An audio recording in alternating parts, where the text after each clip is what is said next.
Good evening everyone. आप सभी का मेरे YouTube channel JM rank booster पर हार्दिक स्वागत है।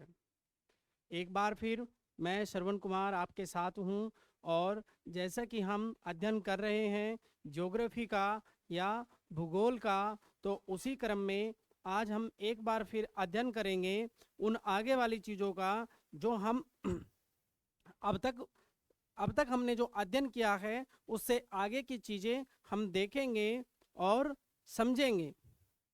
अभी तक हमने ज्योग्राफी में पहले ब्रह्मांड की उत्पत्ति को समझा। चूंकि मैंने आपको बताया कि ज्योग्राफी पृथ्वी के रूप का वर्णन करता है, पहले हमने ब्रह्मांड को समझा, फिर हमने ब्रह्मांड की उत्पत्ति के साथ निकले अन्य पिंड जो आकाशगंगा कहलाए उनको समझा, और फिर आकाशगंगा से निकले सौर मंडल को समझा, और सौर मंडल के सबसे महत्वपूर्ण पिंड सूर्य जो कि आग का गोला है और सौर मंडल के ठीक केंद्र में है, सेंटर में है, उसको समझा। और उसके बाद सौर मंडल के ठीक सेंटर वाले पिंड यानी सूर्य के चारों तरफ चक्कर लगाने वाले अन्य खगोलीय पिंड, जिसमें ग्रह, उपग्रह और बाकी अन्य खगोलीय पिंड जैसे कि क्षुद्र ग्रह, पुच्छल तारे, उल्का पिंड इत्यादि का बारी बारी करके अध्ययन किया। इसी क्रम में फिर हमने देखा कि चूंकि या सूर्य सूर्य से पृथ्वी तीसरे क्रम का ग्रह है और पृथ्वी काफी महत्वपूर्ण भूमिका रखती है। जैसे कि सूर्य, जहाँ सूर्य ऊर्जा का स्रोत है, वहीं पृथ्वी वो एकमात्र ग्रह है जहाँ पर जीवन संभव है। तो हमने पृथ्वी और सूर्य के संबंधों का अध्ययन करते हुए देखा कि अन्य ग्रहों की भांति हमारी पृथ्वी भी पश्चिम से पूर्व दिशा में सूर्य के चारों तरफ चक्कर लगाती है, और सूर्य के चारों तरफ चक्कर लगाने के साथ साथ पृथ्वी अपने अक्ष पर भी घूमती है। यानी पृथ्वी खुद भी घूम रही है और सूर्य के चारों तरफ भी घूम रही है। जैसे कोई व्यक्ति ऐसे घूमता घूमता और किसी दूसरे व्यक्ति के चारों तरफ भी घूमे, ठीक इसी प्रकार हमारी पृथ्वी भी घूर्णन और परिक्रमण कर रही है। घूर्णन मतलब वो अपने अक्ष पर घूम रही है, और परिक्रमण परिक्रमण का अर्थ होता है कि कोई वस्तु जब किसी दूसरी वस्तु के चारों ओर घूमे तो उसको हम रिवोल्यूशन या फिर परिक्रमण के नाम से जानते हैं। तो हमने देखा कि पृथ्वी के सूर्य के चारों तरफ घूमने के कारण कुछ स्थितियों, घटनाओं और मौसम में बदलाव हमें देखने को मिलते हैं, जिसको हमने देखा कि पृथ्वी के घूर्णन के कारण ज्वार भाटा, कोरियोलिस प्रभाव और रात और दिन का होना इत्यादि घटनाएं को हमने समझा। वो पृथ्वी का घूर्णन के कारण क्या होता है, संभव होता है, जैसे रात और दिन का होना, कोरियोलिस बल का पैदा होना और उससे कुछ वस्तुओं को का प्रभावित होना, जिसको हम कोरियोलिस प्रभाव के नाम से जानते हैं। ठीक इसी प्रकार पृथ्वी के ऊपर ज्वार भाटा आना भी क्या है, घूर्णन के कारण होता है। इसी क्रम में हमने फिर पृथ्वी के सूर्य के चारों ओर घूमने से होने वाली घटना के बारे में भी अध्ययन किया और देखा कि जैसे ऋतु में बदलाव, दिन और रात का छोटा होना, दिन बड़े और रात छोटी होना, या रात बड़ी और दिन छोटे होना इत्यादि घटनाओं को समझा, और किस प्रकार ऋतुएं परिवर्तित होती है उसको भी हमने समझा। इसी प्रकार से हमने इसी क्रम में और चीज़ों का भी अध्ययन किया, और फिर हमने देखा कि कैसे सूर्य के चारों ओर घूमते हुए हमारी पृथ्वी अनेक प्रकार की स्थितियों में होती है, और वो कुछ स्पेसिफिक या फिर कहे कि फिक्स तिथियां होती है जिन पर कुछ घटनाएं घटित होती है, जिनमें से हमने 4 तिथियों का अध्ययन किया, जिसमें उत्तरी अयानात, दक्षिणी अयानात, और फिर उसमें से हमने विषुव वाली घटना को समझा, जिसको हम इक्विनोक्स के नाम से भी जानते हैं। और फिर हमने देखा कि कैसे हमारी पृथ्वी सूर्य का चक्कर लगाते हुए कभी नज़दीक तो कभी दूर होती है। तो नज़दीक वाली घटना को हमने उपसौर के नाम से समझा, जिसको हम पेरिहीलियन के नाम से भी जानते हैं। और दूर वाली जब पृथ्वी सूर्य से काफी दूर होती है, उस घटना को हमने एपीहीलियन या अपसोर के नाम से जानते हैं। यहाँ तक हमने क्या है, पृथ्वी का अध्ययन किया था, पृथ्वी और सूर्य से संबंधित इन चीजों को जाना था। तो इसी क्रम में आज हम पहली घटना को देखते हैं कि ज्वार भाटा किस प्रकार से आता है और कैसे उसकी उत्पत्ति होती है और उसका क्या महत्व है। तो आइए हम आज देख लेते हैं ज्वार भाटा को। हमने ब्रीफ में ज्वार भाटा को समझा, लेकिन आज जहाँ से क्वेश्चन बनने की संभावना है, आपके एग्जाम में क्वेश्चन आएगा, वो ज्वार भाटा का अध्ययन आज हम कर लेते हैं और देख लेते हैं ज्वार भाटा। तो आप देख पा रहे हैं ज्वार भाटा या फिर कहे टाइड। तो आप देखेंगे जैसे कि मैंने आपको संक्षिप्त में बताया या ब्रीफ में बताया कि ज्वार पानी के उठने को और भाटा पानी के गिरने को। अब वो पानी कहाँ से उठेगा और कहाँ गिरेगा, अभी तो ये हमने बात की ही नहीं है कि पानी कहाँ से उठेगा और कहाँ गिरेगा। तो ये बात हम कर रहे हैं सी लेवल की, या कहे कि समुद्र तल की। तो समुद्र तल से जब पानी ऊपर उठेगा और फिर पानी नीचे गिरेगा, हम उसी कंडीशन की, उसी स्थिति की बात कर रहे हैं। वो क्यों होगी, किस कारण से होंगी, ये भी हम जानेंगे। लेकिन अभी आपको समझना है कि पानी का समुद्र तल से पानी का ऊपर उठना और पानी का नीचे गिरना, इसी को हम कहते हैं ज्वार भाटा। ज्वार उठना और भाटा गिरना। तो समुद्र तल पर पानी का उठना और गिरना, इसी को हम कहते हैं ज्वार भाटा या टाइड। तो ज्वार भाटा समुद्र का पानी एक दिन में 2 बार एक निश्चित समय के अंतर पर, आप समझिए कि एक दिन में 2 बार समुद्र का पानी एक निश्चित समय पर उठता है, ऊपर उठता है और नीचे गिरता है। इस प्रकार समुद्र तल के वाटर को कहिए, समुद्र तल के ऊपर उठने की क्रिया को ज्वार टाइड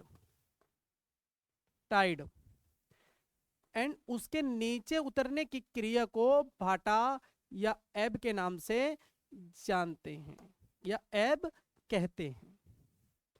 तो the sea level rise and falls twice a day at regular intervals. This rising of the sea level is called tide and the falling is called ebb. आशा है कि आपको ये चीज बहुत अच्छे से समझ आ गई होगी और इसमें कोई बहुत ज्यादा टेक्नोलॉजी भी नहीं है। यानी समुद्र में पानी का ऊपर उठना, समुद्र तल से पानी का ऊपर उठना और नीचे गिरना ज्वार भाटा कहलाता है, जिसमें ज्वार का अर्थ है उठना और भाटा का मतलब है पानी का नीचे गिरना। तो इसी क्रिया को हम, पानी के ऊपर उठने और नीचे गिरने की क्रिया को हम ज्वार भाटा के नाम से जानते हैं। अब देखते हैं कि ज्वार भाटा की उत्पत्ति होती क्यों है, क्यों ज्वार भाटा आता है, वो पानी उठता क्यों है और क्यों पानी नीचे गिरता है। तो आप देखेंगे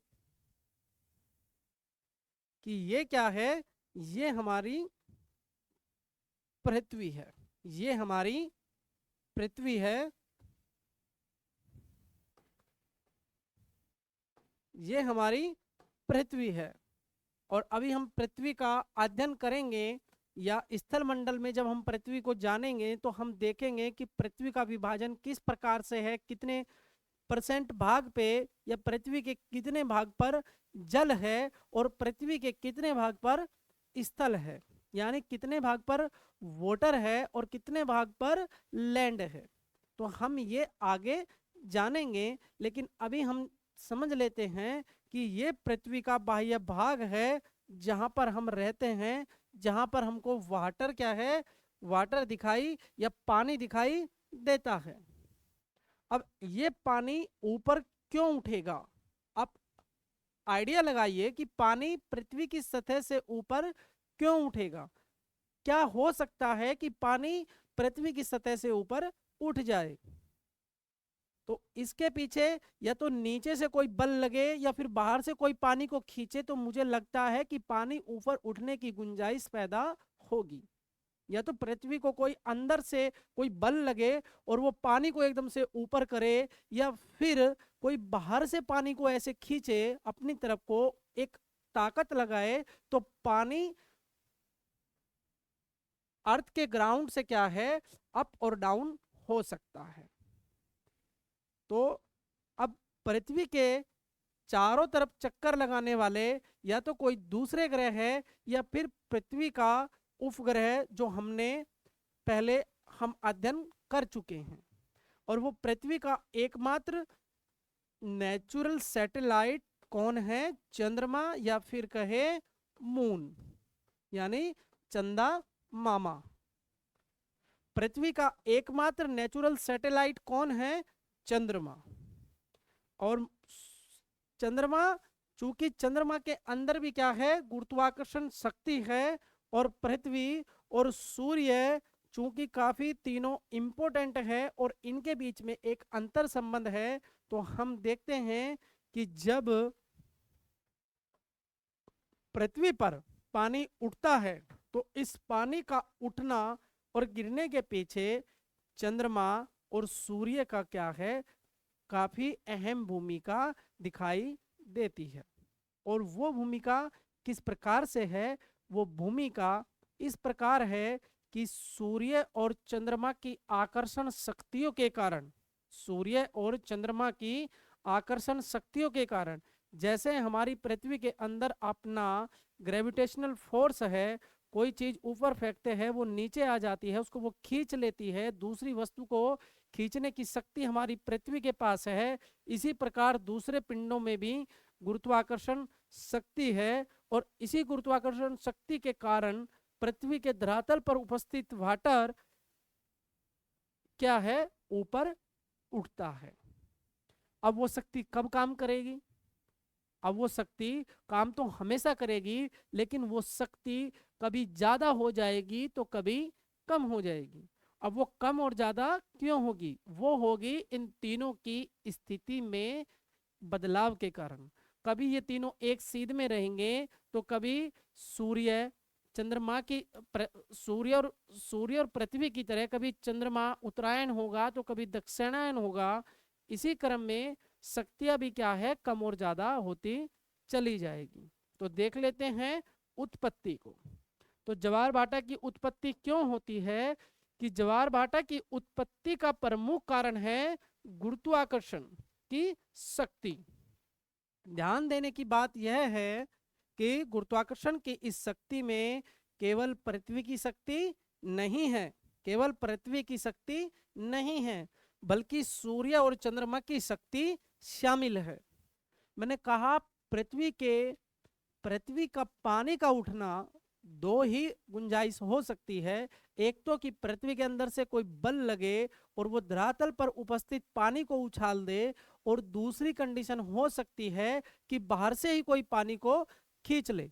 तो पानी उछलने की गुंजाइश इसी प्रकार बन सकती है। तो हमने देखा और जाना कि ज्वार भाटा यानी पानी का उठना केवल पृथ्वी की शक्ति का कारण नहीं है, उसके पीछे सूर्य और चंद्रमा की शक्ति शामिल है।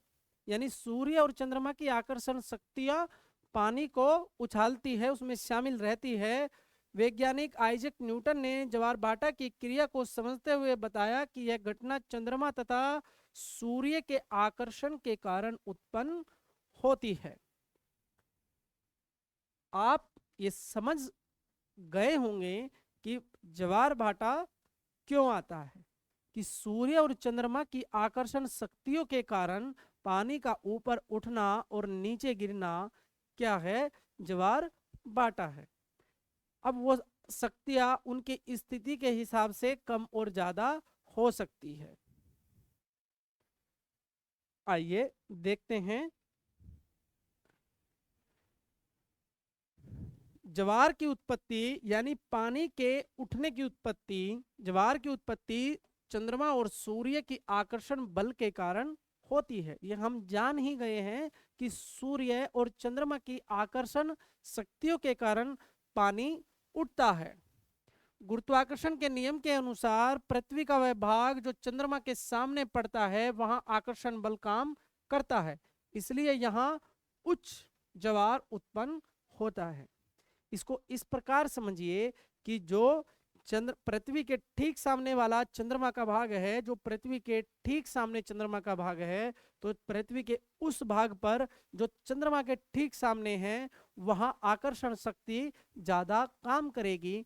जब ज्यादा काम करेगी तो पानी भी क्या है, अधिक हाइट तक जाएगा, अधिक ऊंचाई तक जाएगा। तो उसको तो वो क्या है कि वहां अधिक ऊंचे, यहाँ उच्च ज्वार यानी ज्यादा हाइट के ज्वार टाइड्स आपको देखने को मिलेंगे। जबकि जो भाग चंद्रमा से सबसे अधिक दूरी पर स्थित होगा वहां अपकेंद्रीय बल होता है, इसलिए वहां निम्न ज्वार उत्पन्न होता है। अब आप पृथ्वी को समझिए और चंद्रमा को समझिए। पृथ्वी 24 घंटे में एक चक्कर अपने अक्ष पर लगाती है। आपको नक्षत्र दिवस को भूल जाना है। 23 घंटे 56 मिनट 4 सेकंड वाला समय अभी भूल जाना है। आपको याद रखना है 24 घंटे। तो आपको पृथ्वी क्या है कि 24 घंटे में ऐसे घूम जाती है। और मैंने आपको बताया कि चंद्रमा पृथ्वी के चारों ओर और अपने अक्ष पर, पृथ्वी के चारों ओर और अपने अक्ष पर दोनों में सेम समय लेता है, सेम टाइम लेता है। और वो समय आप पहले पढ़ चुके हैं कि जो समय 27.3 या फिर मोटा मोटी कहिए कि 28 दिन क्या है लगभग माना जाता है। तो हम देखेंगे कि जो भाग पृथ्वी का चंद्रमा के सामने है वहां आकर्षण शक्ति का प्रभाव ज्यादा होगा और वहां आपको उच्च ज्वार यानी ज्यादा हाइट के टाइड्स देखने को मिलेंगे। इसी प्रकार जो भाग जो सामने से ठीक पीछे वाला पृथ्वी का भाग, सपोज दैट ये पृथ्वी है और सामने से इधर की तरफ से, सामने की तरफ से पृथ्वी के इस भाग पे इधर समझिए चंद्रमा है, चंद्रमा का ये वाला भाग पृथ्वी के ठीक सामने है। तो पृथ्वी के इस भाग पर चंद्रमा की आकर्षण शक्ति का प्रभाव सबसे ज्यादा होगा और पृथ्वी के इस भाग के ठीक पीछे वाले भाग पर शक्ति संतुलन को बनाए रखने के लिए पृथ्वी के घूर्णन के कारण उत्पन्न हुए अब केंद्रीय बल से जो बाहर की तरफ को लगता है। मैंने आपको ये लास्ट या सेकंड लास्ट वाली क्लास में बताया कि जब हम किसी एक रस्सी में कोई वस्तु बांध करके उसको अपने चारों तरफ घुमाते हैं तो बाहर की तरफ एक बल कार्य करता है जिसको हम अपकेंद्रीय बल के नाम से जानते हैं। ठीक इसी प्रकार जब हमारी पृथ्वी घूमती है तो एक अपकेंद्रीय बल वहां भी क्या है लगता है, उत्पन्न होता है। तो वो अपकेंद्रीय बल पृथ्वी के दूसरे सिरे पर क्या है, पृथ्वी के दूसरे सिरे पर, पृथ्वी के दूसरे सिरे पर लगता है और उस कारण से, उस वजह से वहां पर क्या होता है, निम्न ज्वार आपको देखने को मिलता है। अब देखते हैं कि सूर्य चंद्रमा से बड़ा होने के कारण, और बड़ा थोड़ा बहुत नहीं है, बड़ा थोड़ा बहुत नहीं है, लगभग कितना ज्यादा बड़ा है, 300 अरब गुना, 300 अरब गुना ज्यादा बड़ा है। सूर्य चंद्रमा से बड़ा होने के कारण अधिक आकर्षण बल रखता है। बड़ा होगा तो आकर्षण शक्ति भी क्या है, ज्यादा होगी। लेकिन चंद्रमा सूर्य की अपेक्षा पृथ्वी के अधिक निकट है। तो जब निकट होगा तो उससे क्या है कि ज्यादा प्रभाव चंद्रमा का रहेगा। किसी चीज में ताकत तो ज्यादा है लेकिन वो बहुत दूर है तो उसका प्रभाव यहाँ इतना ज्यादा नहीं होगा। आप इसको इस प्रकार समझिए कि आप दो स्पीकर्स की आवाज सुनते हैं और एक की आवाज बहुत ज्यादा है, यानी एक का साउंड बहुत तीव्र है और दूसरा थोड़ा उससे आधा या उससे कम समझिए, लेकिन एक साउंड आपसे 1 किलोमीटर दूर है और एक आपके बिल्कुल नजदीक है, तो आप देखेंगे कि आपको नजदीक वाला जिस जिस साउंड सिस्टम की आवाज कम है अपेक्षाकृत उससे जो दूर रखा हुआ है, तो आप देखेंगे या अनुभव करेंगे कि उसकी आवाज आपको सुनाई देगी और दूसरे वाले की सुनाई नहीं देगी। तो ठीक इसी प्रकार उन आकर्षण सूर्य की आकर्षण शक्तियों का प्रभाव पृथ्वी के ऊपर कम हो जाता है, और उस कम होने का जो कारण है उसका कारण ये है कि वो पृथ्वी से अत्यधिक दूरी पर है। जो हम पहले अध्ययन कर चुके हैं कि सूर्य और पृथ्वी के बीच की दूरी लगभग 15 करोड़, या एग्जैक्ट फॉर्म में कहे तो 14 करोड़ 96 लाख किलोमीटर है। और जब हम पृथ्वी और सूर्य के बीच का पृथ्वी और चंद्रमा के बीच का अध्ययन करेंगे तो हम देखेंगे कि पृथ्वी और चंद्रमा के बीच की डिस्टेंस लगभग 3,84,000 किलोमीटर देखने को मिलती है। इसलिए चंद्रमा का आकर्षण बल अधिक प्रभावशाली होता है। किस लिए होता है? आपने देखा सूर्य चंद्रमा से बड़ा तो है, आकर्षण शक्ति भी क्या है, ज्यादा रखता है, लेकिन चंद्रमा सूर्य की अपेक्षा पृथ्वी के अधिक निकट है, इसलिए चंद्रमा का आकर्षण बल अधिक प्रभावशाली होता है। सूर्य का आकार चंद्रमा के आकार से लगभग 3 अरब गुना बड़ा है, लेकिन वह चंद्रमा की अपेक्षा 300 गुना अधिक दूर स्थित है। इसलिए ज्वार उत्पन्न करने की चंद्रमा की शक्ति सूर्य की अपेक्षा 2.17 यानी 2 गुने से भी ज्यादा होती है। जब पृथ्वी पर ज्वार आता है वो आता है यानी सूर्य और चंद्रमा की आकर्षण शक्तियों के कारण, और जब वो शक्तियां काम करती है तो उनमें से ज्यादा शक्ति चंद्रमा की होती है, और क्योंकि चंद्रमा पृथ्वी के ज्यादा समीप है सूर्य की अपेक्षा, इसीलिए वो 2.17 गुना ज्यादा होती है सूर्य की आकर्षण शक्ति से। तो हम देखते हैं कि जब ज्वार भाटा यानी सूर्य और पृथ्वी जब एक समय 24 घंटे में एक चक्कर लगाती है तो वो दोबारा लगभग अपनी स्थिति में आ जाती है। तो आप देखेंगे कि 24 घंटे बाद दोबारा क्या होना चाहिए, एक जब ज्वार आता है तो एक पृथ्वी के इस तरफ तो दूसरा इस तरफ, एक तरफ आकर्षण शक्ति के कारण तो दूसरी तरफ अपकेंद्रीय बल के कारण। लेकिन चूंकि पृथ्वी 24 घंटे में अपना एक चक्कर लगाती है, लेकिन फिर भी आप देखेंगे कि ज्वार और भाटा के समय में कुछ अंतर आ जाता है, जबकि वो 24 घंटे बाद सेम वो स्थिति उत्पन्न होनी चाहिए। आप ये मान के चलिए कि जब पृथ्वी 24 घंटे में अपने एक चक्कर यानी पहले वाली स्थिति में ठीक आ जाती है, तो उस समय भी आपको जैसे अभी क्या है, आप मान के चलिए कि अभी 5 या 5:30 या 6 बजे हैं और अभी कोई ज्वार आए, तो कल भी 5 या 6 बजे आना चाहिए, क्योंकि पृथ्वी कल ठीक इसी समय उसी स्थिति में होगी कि जिस स्थिति में वो आज है। लेकिन ऐसा नहीं होता। उसके पीछे का कारण क्या है वो आप समझिए।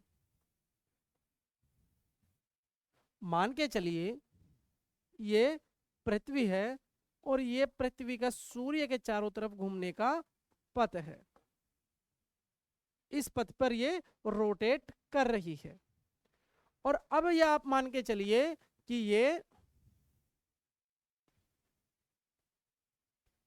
चंद्रमा पृथ्वी के चारों तरफ घूम रहा है। ये क्या है, मून है।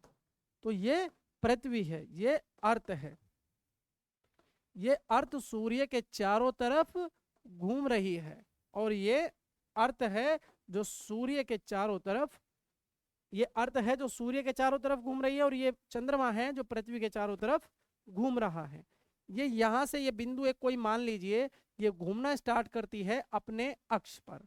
अभी आप वो छोड़ दीजिए कि ये सूर्य के चारों तरफ 24 घंटे में कहाँ आगे बढ़ेगी, अभी आप उसको समझिए, खाली अर्थ को देखिए कि अर्थ सपोज दैट यहाँ अभी स्थिति है कि अभी इसी समय मान के चलिए कि कोई ज्वार आता है, और स्थिति कुछ इस प्रकार है कि आप मान के चलिए कि यहाँ ये बिंदु है और ये चंद्रमा का बिंदु है, और इधर सूर्य समझ लीजिए, इधर यहाँ कहीं बाहर सूर्य समझ लीजिए, और सूर्य और ये पृथ्वी और ये हमारा चंद्रमा। और अभी आप स्थिति समझिए कि ये स्थिति कुछ इस प्रकार है। अब अगले 24 घंटे में क्या होगा कि जब हमारी पृथ्वी अपने अक्ष पर घूमते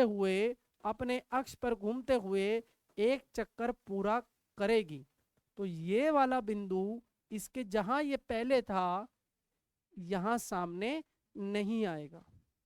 ठीक इस स्थिति पर यह बिंदु दोबारा नहीं आएगा।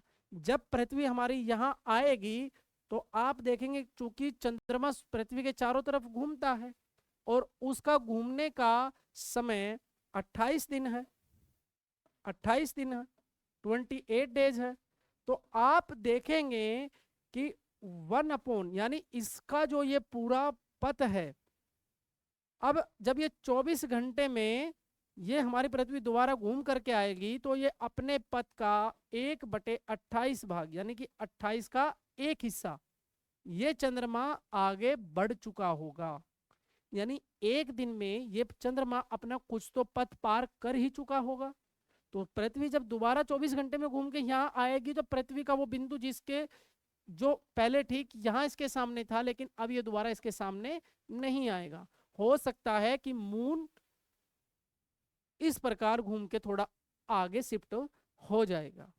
यानी जिस 24 घंटे में पृथ्वी घूमी उसी 24 घंटे में चंद्रमा अपनी कक्षा में थोड़ा आगे बढ़ जाएगा, और उस पूरे रास्ते को जो वो 28 दिन में कवर करता है, इसमें ये कितना इस अपने रास्ते का 1/28 यात्रा ये कर चुका होगा। और उस 1/28 यात्रा को पूरा करने के लिए हमारी पृथ्वी को 52 मिनट दोबारा ठीक उस स्थिति में जाने के लिए लगेंगे। दोबारा ठीक उसी स्थिति में जाने के लिए 52 मिनट लगेंगे। यानी हम कहे कि जो ज्वार भाटा के समय में अंतर आता है वो चंद्रमा के पृथ्वी के चारों तरफ घूमने के कारण आता है। तो हम देख लेते हैं कि ज्वार भाटा के समय में अंतर क्यों रहता है। इसका सीधा सीधा कारण है कि 24 घंटे में 2 बार ज्वार आता है, लेकिन हर 12 घंटे के बाद नहीं आता, बल्कि 12 घंटे 26 मिनट के बाद आता है। ज्वार उत्पन्न होने में 26 मिनट का यह अंतर पृथ्वी का परिभ्रमण गति के कारण होता है। यह है कि जब पृथ्वी अपनी दूरी का एक चक्कर लगाकर पहले वाले स्थान तक पहुंचती है, तब तक चंद्रमा भी क्या है, अपने पथ पर थोड़ा सा आगे बढ़ जाता है। हम जानते हैं कि चंद्रमा 28 दिनों में पृथ्वी की एक परिक्रमा पूरी कर लेता है, और इस प्रकार 24 घंटे में यानी एक दिन में वह अपने व्रत का 1/28 भाग तय करता है, और जिसके फलस्वरूप पृथ्वी के उस स्थान को चंद्रमा के सामने पहुंचने में क्या लगता है, वो 52 मिनट का समय लग जाता है। इसलिए प्रत्येक स्थान पर जो ज्वार आने का समय होगा वो 12 घंटे 26 मिनट होगा। आपको ये समझ आया होगा कि कैसे दोबारा ज्वार आने में समय परिवर्तन हो जाता है। तो आइए हम देख लेते हैं इसी क्रम में नेक्स्ट ज्वार भाटा के प्रकार। ज्वार भाटा के प्रकार, ज्वार भाटा कितने प्रकार का होता है इसको भी क्या है समझ लेते हैं कि ज्वार भाटा क्या कुछ अलग प्रकार का भी होता है, या एक ही स्थिति को हमने समझा कि वो पानी उनकी आकर्षण शक्तियों के कारण पानी उठा और नीचे गिरा, इसी को हमने ज्वार भाटा समझा। इसमें कुछ अंतर भी क्या है, होता है कि नहीं होता है, अगर होता है तो वो किस प्रकार होता है, तो हम देख लेते हैं कि ज्वार भाटा के प्रकार। तो हमने देखा अब वो जो प्रकार है वो किस कारण प्रभावित होंगे, कैसे ज्वार भाटा अलग प्रकार का हो सकता है। उसके 2 मुख्य कारण हैं। फर्स्ट है सूर्य, पृथ्वी एवं चंद्रमा की स्थिति किसी ज्वार भाटा को प्रभावित करती है। और ये तो आपने अध्ययन कर ही लिया है कि जब ज्वार भाटा आने का कारण सूर्य, चंद्रमा और पृथ्वी तीनों की स्थिति है, तो ये आप मान के चलिए कि हो सकता है कि उनकी स्थिति उस ज्वार भाटा को प्रभावित करती हो। तो ये ऐसा होता ही है कि हर स्थिति में वो अलग प्रकार का होगा। अब नेक्स्ट, उनकी सापेक्ष दूरियां, वो उनकी दूरी कितना ज्यादा पास है और कितना दूर है, वो ज्वार भाटा को अलग अलग प्रकार से जन्म देगी। तो देखते हैं कि एक होता है दीर्घ ज्वार, दीर्घ यानी बड़े टाइप के, यानी ऊंची हाइट के, यानी पानी अधिक हाइट तक ऊंचा जाएगा और फिर नीचे गिरेगा, तो इस प्रकार के ज्वार को कहेंगे दीर्घ ज्वार। और ये कब होगा? सीधी सी बात है, सिंपल सी बात है कि जब पृथ्वी के धरातल पर किसी दूसरे कहे या फिर चंद्रमा और सूर्य का बल अधिक लगेगा, जब बल अधिक लगेगा। और किसी भी व्यक्ति पर अधिक बल कब लग सकता है? कि दो व्यक्ति एक साथ बल लगाए, या फिर दोनों अलग अलग लगाए, या फिर एक हाथ से लगाए, या फिर दोनों व्यक्ति दोनों हाथों से पकड़ के लगाए। तो आप सीधा सा, ये स्वाभाविक सी बात है कि जब एक व्यक्ति के ऊपर दो व्यक्ति एक साथ बल लगाएंगे तो बल अधिक होगा। तो ठीक इसी प्रकार आप देखेंगे कि दीर्घ ज्वार, और यह वह स्थिति है, ये ज्वार पूर्णिमा अथवा पूर्णिमा या अमावस्या के दिन आते हैं। क्योंकि इस दिन सूर्य, पृथ्वी और चंद्रमा तीनों एक सीध में होते हैं। और वो सीध किस प्रकार हो सकती है? ये मान के चलिए पृथ्वी है, ये पृथ्वी है और ये सूर्य है। अब स्थिति दो हो सकती है कि सूर्य का प्रकाश, आप ये मानिए ये सूर्य है और सूर्य का प्रकाश पृथ्वी तक जाता है, तो आप ये मान के चलिए कि ये पृथ्वी है, ये हमारी अर्थ है। तो इसके पास सूर्य का प्रकाश अर्थ पर जाएगा तो चंद्रमा पृथ्वी के चारों तरफ घूमता है। तो हो सकता है कि एक बार चंद्रमा यहां हो, और आप अच्छे से इस बात को समझ लेना कि जब चंद्रमा यहां होगा तो सूर्य से जाने वाला प्रकाश चंद्रमा के इस हिस्से पर तो पड़ेगा, लेकिन पीछे वाले भाग पर नहीं पड़ेगा। और हम यह अध्ययन पहले ही कर चुके हैं, इन चीजों को हम समझ चुके हैं, अमावस्या और पूर्णिमा को हमने पहले पढ़ लिया है।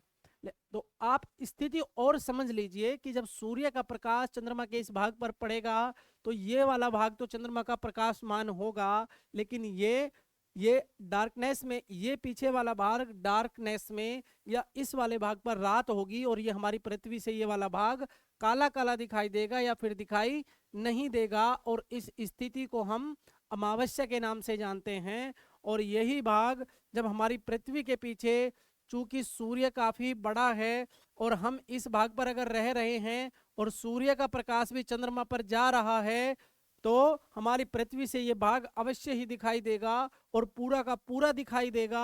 और इस वाले भाग के पीछे वाले भाग पर प्रकाश नहीं होगा, लेकिन हम जब यहाँ से देखेंगे तो हमें पूरा सर्कल दिखाई देगा और लगेगा कि पूरा चंद्रमा चमक रहा है। और जब हमें चंद्रमा पूरा का पूरा दिखाई देगा या पूरा सर्कल दिखाई देगा, तो उस स्थिति को हम कहेंगे कि आज पूर्णिमा है।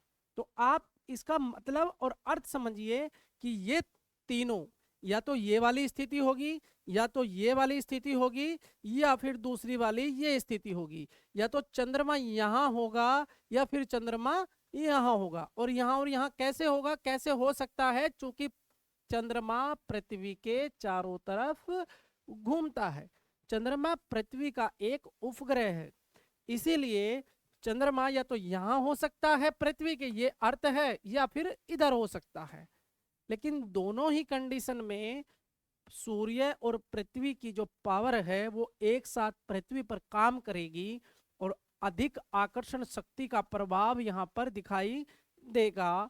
और उस प्रभाव के कारण पानी ज्यादा अधिक ऊंचाई तक जाएगा।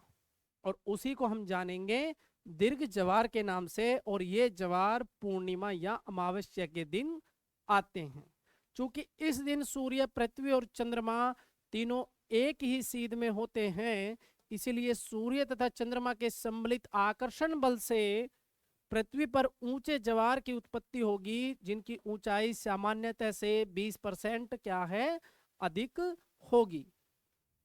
तो आप ये जान गए होंगे कि बड़े ज्वार कब आएंगे, बड़े टाइड्स कब देखने को मिलेंगे। तो आपने सिंपल भाषा में समझा कि जब अधिक बल लगेगा तो अधिक ऊंचाई तक पानी उठेगा। तो ऐसा कब होता है, वो पूर्णिमा और अमावस्या के दिन, जब सूर्य, चंद्रमा और पृथ्वी तीनों एक सीध में होते हैं। तो चंद्रमा और सूर्य की सम्मिलित शक्तियां पृथ्वी के धरातल पर लगती है, और जिस कारण से पानी अधिक ऊंचाई तक उठता है, और जिसको हम दीर्घ ज्वार के नाम से जानते हैं। अभी इसी पिक्चर में आप समझिए कि हो सकता है, अभी इन स्थितियों को काट दीजिए। कभी स्थिति ये भी बनेगी कि चंद्रमा यहां होगा, कभी स्थिति ये भी बनेगी कि चंद्रमा यहां होगा। अब चंद्रमा यहां है, सूर्य यहां है, और पृथ्वी यहां है।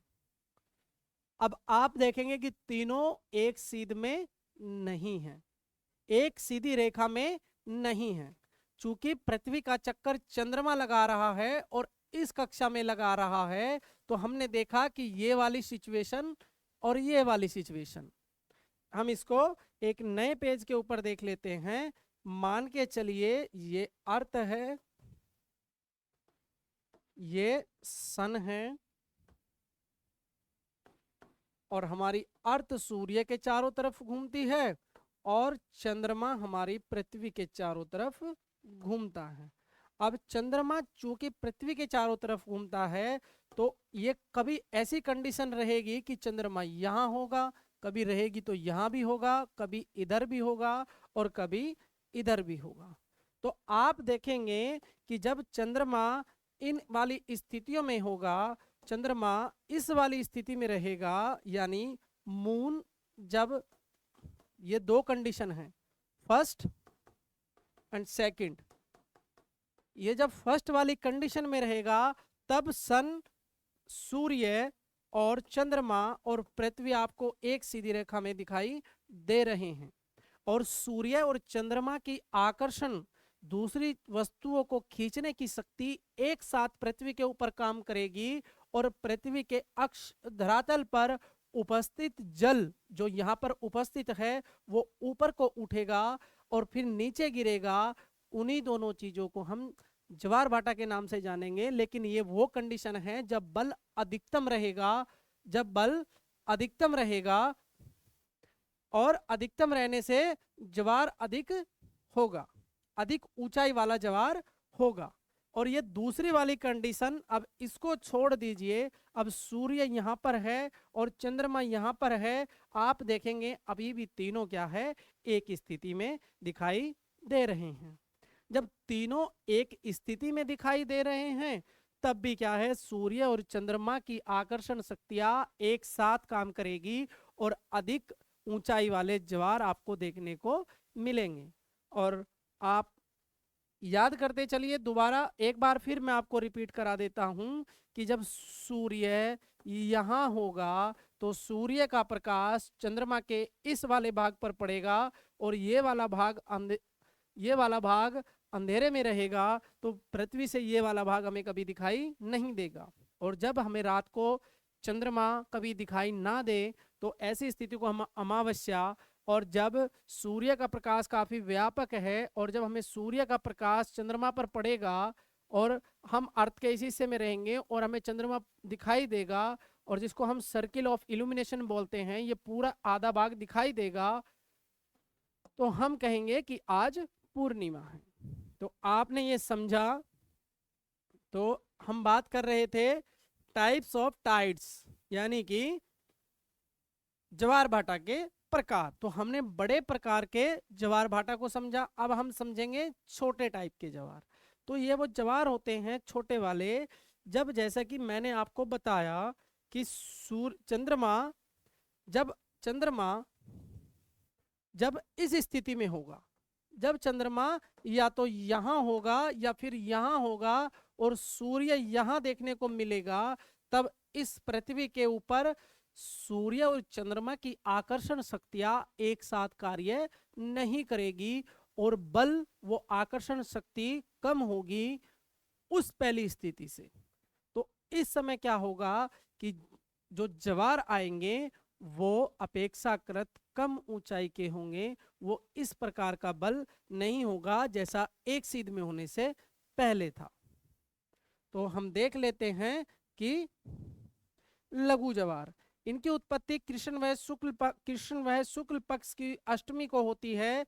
यानी आप समझिए अष्टमी कौन सा दिन होता है कि चंद्रमा 28 दिनों में एक बार घूमता है। तो 28 दिनों में यानी 14 दिनों में यहाँ जाएगा, तो यानी 7 दिन में या 8 दिन में ये वाली स्थिति होगी, और फिर ये 14 दिन बाद यहाँ वाली स्थिति होगी, और फिर 8 दिन बाद ये होगी। तो अष्टमी इस वजह से इसको बोलते हैं। अष्टमी को होगा, यह वह समय होता है जब सूर्य पृथ्वी तथा चंद्रमा समकोण की स्थिति में होते हैं। सूर्य चंद्रमा और पृथ्वी समकोण की स्थिति में होते हैं, यानी ये सन हुआ और इधर ये अर्थ हुई और ये यहाँ या यहाँ, यानी ये समकोण बन गया। ये 90 डिग्री का कोण हुआ जिसको हम समकोण जानते हैं। ये हमारी अर्थ हुई और चंद्रमा या तो यहाँ होगा या फिर यहाँ होगा, और ये ऐसे घूमते हुए यहाँ ये कब होगा मैंने बताया ये अष्टमी को होगा, चूंकि यहाँ अमावस्या और यहाँ पूर्णिमा की कंडीशन आपको देखने को मिलती है। तो आपने देखा इनकी उत्पत्ति कृष्ण व शुक्ल पक्ष की अष्टमी को होती है। यह वह समय होता है जब पृथ्वी सूर्य तथा चंद्रमा समकोण की स्थिति में होते हैं। इससे सूर्य तथा चंद्रमा की आकर्षण शक्तियां भिन्न दिशा में हो जाती है और जिससे वो कम काम कर पाती है या जिससे ज्वार का उठान कम हो जाता है। लघु ज्वार साधारण ज्वार की तुलना में 20% नीचे होते हैं।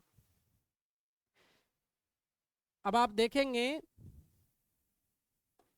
अयनवर्तीय ज्वार, जिस तरह सूर्य उत्तरायण और दक्षिणायन होता है ठीक उसी प्रकार हमारा चंद्रमा भी उत्तरायण व दक्षिणायन होता है। और हम पहले ही देख चुके हैं कि हमारी पृथ्वी किस प्रकार, हमारा सूर्य की जो प्रकाश की आने वाली किरणें हैं वो किस प्रकार दक्षिणायन और उत्तरायण होती है। ठीक उसी प्रकार चंद्रमा भी क्या है, उत्तरायण और दक्षिणायन होता है। जब चंद्रमा का झुकाव उत्तर की ओर होगा, यानी अगर ये पृथ्वी है और ये चंद्रमा है और ये इस प्रकार होगा, यानी इसका प्रभाव यहाँ पर क्या होगा, ज्यादा होगा। तो कर्क रेखा पर उठने वाले ज्वार अधिक क्या होगा, ऊंचे होंगे, क्योंकि ये और ज्यादा पास होगा। जब ये ऐसे वाली पोजीशन में होगा, उत्तरायण होगा, तो ये कर्क रेखा पर उठने वाले ज्वार और ज्यादा क्या होंगे, ऊंचे होंगे। और ऐसा क्या है, ऐसा महीने में 2 बार होता है। ठीक इसी समय मकर रेखा पर भी अपकेंद्रीय बल के कारण इतना ही ऊंचा ज्वार उत्पन्न होता है। इसे हम अयनवृत्तीय ज्वार कहते हैं। अब हम बात करते हैं अंतिम प्रकार के ज्वार की, और वो है हमारा विषुवत-रेखीय ज्वार। तो प्रत्येक महीने में 2 बार चंद्रमा विषुवत रेखा पर लंबवत होता है। इस स्थिति में 2 उच्च ज्वार तथा 2 निम्न ज्वार की ऊंचाई होती है, जिसे भूमध्य रेखीय ज्वार या विषुवतीय ज्वार कहते हैं।